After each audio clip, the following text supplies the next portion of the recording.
person and every situation. You will find people like this in every home, family, office. They go around finding fault and telling everybody how bad things are and blaming the whole world for their problems. We have a name for these people. They are called energy suckers. They will go to the cafeteria and drown themselves in 20 cups of tea and coffee and smoke to their heart's content with one excuse: they are trying to relax. All that they are doing is causing more tension for themselves and for others around them. They spread negative messages like a plague and create an environment conducive to negative results. Robert Fulton invented the steamboat. On the banks of the Hudson River he was displaying his new invention. The pessimists and the skeptics were gathered around to observe. They commented that it would never start. Lo and behold, it did. As it made its way down the river, the pessimists who said it would never go, started shouting that it would never stop. What an attitude! Some people always look for the negative. There was a hunter who bought a bird dog, the only one of its kind in the world, that could walk on water. He couldn't believe his eyes when he saw this miracle. At the same time, he was very pleased that he could show off his new acquisition to his friends. He invited a friend to go duck hunting. After some time, they shot a few ducks and the man ordered his dog to run and fetch the birds. All day long, the dog ran on water and kept fetching the birds. The owner was expecting a comment or a compliment about his amazing dog, but never got one. As they were returning home, anything unusual about his dog? The friend replied, "Yes, in fact, I did notice something unusual. Your dog can't swim." Some people always look at the negative side. Who is pessimist? Pessimists diamond, diamond, diamond, diamond, diamond, diamond, diamond, diamond, diamond, diamond, diamond, diamond, are unhappy when they have no troubles to speak, feel bad when they feel good, for fear they will feel worse when they feel better, spend most of their life at complaint counters, always turn out the lights to see how dark it is, are always looking for cracks in the mirror of life, stop sleeping in bed when they hear that more people die in bed than anywhere else, cannot enjoy their health because they think they may be sick tomorrow, not only expect the worst but make the worst of whatever happens, don't see the donut, only the whole, believe that the sun shines only to cast shadows, forget their blessings and count their troubles, know that hard work never hurts anyone but believe I take a chance. Who is an optimist? It is well described by the following: be so strong that nothing can disturb your peace of mind. Talk health, happiness, and prosperity to every person you meet. Make all your friends feel there is something in them. Look at the sunny side of everything. Think only of the best, work only for the best, and expect only the best. Be as enthusiastic about the success of others as you are about your own. Forget the mistakes of the past and press on to the greater achievements of the future. Give everyone a smile. Spend so much time improving yourself that you have no time left to criticize others. Be too big for worry and too noble for anger. Step 2. Make a habit of doing it now. We have all procrastinated at some time in our lives. I know I have, only to have regretted it later. Procrastination leads to a negative attitude. The habit of procrastination fatigues you more than the effort it takes to do it. A completed task is fulfilling and energizing. An incomplete task drains energy like a leak from a tank. If you want to build and maintain a positive attitude, get into the habit of living in the present and doing it now. He slept beneath the moon, he basked beneath the sun, he lived a life of going to do and died with nothing done. Big boy, this is like the little boy who says, when I become a big boy, I will do this and I will be happy. And when he becomes a big boy he says, when I finish college and do this and I will be happy. And when he finishes college he says, when I get my first job and do this I will be happy. And when he gets his first job he says, when I get married and do this and then I will be happy. And when he gets married he says, when the kids get out of school and I do this I will be happy. And when the kids get out of school, he says, when I retire and do this I will be happy. And when he retires, what does he see? He sees life has just gone by in front of his eyes. Creed for Optimists by Christian D. Larson, in the Best of Bits Pieces, Economics Press, Fairfield, New Jersey, 1994, p. 3. Some people practice procrastination by hiding behind high-sounding words, saying I'm analyzing, and 6 months later they are still analyzing. What they don't realize is that they are suffering from a disease called paralysis of analysis, and they will never succeed. Then there is another breed of people who procrastinate by saying I am getting ready, and a month later they are still getting ready, and 6 months later they are still getting ready. What they don't realize is they are suffering from a disease called excusitis. They keep making excuses. Life is not a dress rehearsal. I don't care what philosophy you believe in, we have got only one shot at this game called life. The stakes are too high. The stakes are the future generations. What time is it and where are we? The answer is now, and we are here. Let's make the best of now and utilize the present to the fullest. The message is not that we don't need to plan for the future. The message is that we do need to plan for the future. If we utilize our present to its fullest, we are sowing the seeds for a better future automatically, aren't we? If you want to build a positive attitude, learn the phrase, do it now, and stop the habit of procrastination. The saddest words in life are, diamond, diamond, diamond, diamond, diamond. It might have been. I should have. I could have. I wish I had. If only I had given a little extra. Never leave till tomorrow which you can do today. Benjamin Franklin. I am sure all winners wanted to be procrastinators but never got around to it. When people say, I will do it one of these days, you can be sure it means none of these days. Some people keep waiting for all lights to turn green before they leave home. That will never happen, and they fail even before they start. Develop an attitude of gratitude. Count your blessings, not your troubles.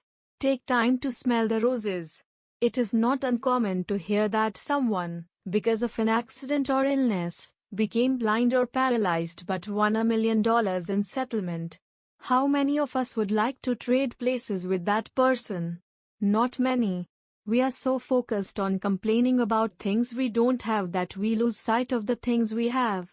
There is a lot to be thankful for. When I say count your blessings, not your troubles, the message is not to become complacent. If complacence was the message you got, then I would be guilty of faulty communication and you of selective listening. To give you an example of selective listening, let me share with you a story I heard about a medical doctor who was invited as a guest speaker to address a group of alcoholics. He wanted to make a demonstration that would be powerful enough to make people realize that alcohol was injurious to their health. He had 2 containers, one with pure distilled water and one with pure alcohol. He put an earthworm into the distilled water and it swam beautifully and came up to the top. He put another earthworm into the alcohol and it disintegrated in front of everyone's eyes. He wanted to prove that this was what alcohol did to the insides of our body. He asked the group what the moral of the story was, and one person from behind said, "If you drink alcohol you won't have worms in your stomach." Was that the message? Of course not.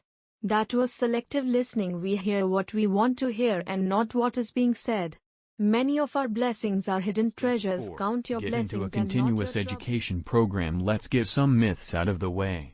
It is a general belief that we get educated in schools and colleges.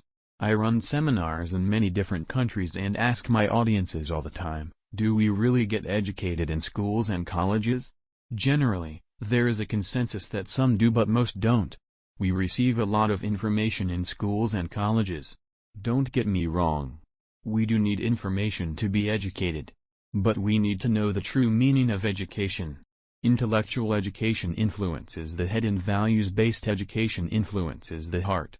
In fact, education that does not train the heart can be dangerous.